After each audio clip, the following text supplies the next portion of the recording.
গতকাল কাঠিগড়া অঞ্চলে একটি বেসরকারি শিক্ষা প্রতিষ্ঠানে নিষ্পাপ এক শিশু মৃত্যুর ঘটনা প্রসঙ্গে আজকের এই প্রতিবেদন। শিক্ষার নামে বাণিজ্য নাকি অবহেলা, শিক্ষার নামে বাণিজ্য নাকি অবহেলা, এই শিশু মৃত্যু এবং আমাদের বিবেক।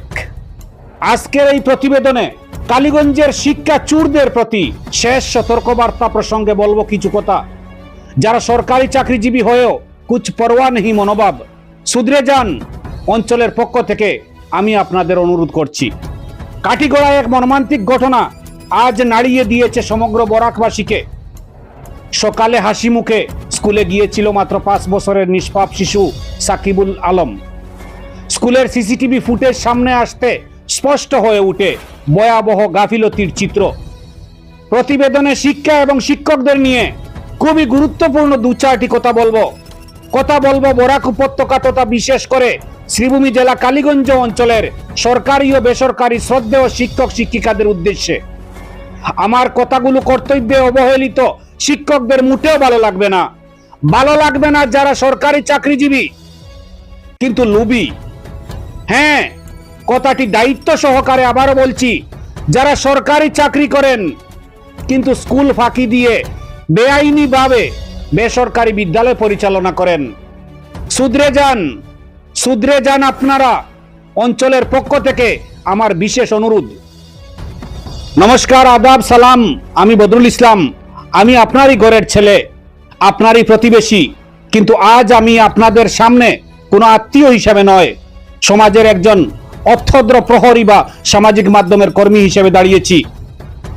আমার আজকের এই বার্তাটি বিশেষ করে কালীগঞ্জ অঞ্চলের সেই হাতে গোনা কয়েকজন সরকারি শিক্ষকদের উদ্দেশ্যে, যারা নিজেদের পবিত্র দায়িত্বকে বৃদ্ধাঙ্গুল দেখাচ্ছেন।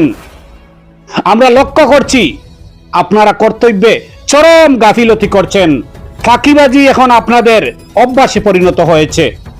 যখন আপনার ক্লাসে থাকার কথা, যখন শিশুদের পাঠদানের কথা, তখন আপনারা নিজ বিদ্যাঙ্গন ত্যাগ করে কুছ পরোয়া নেই মনোভাব নিয়ে দিব্যি ঘুরে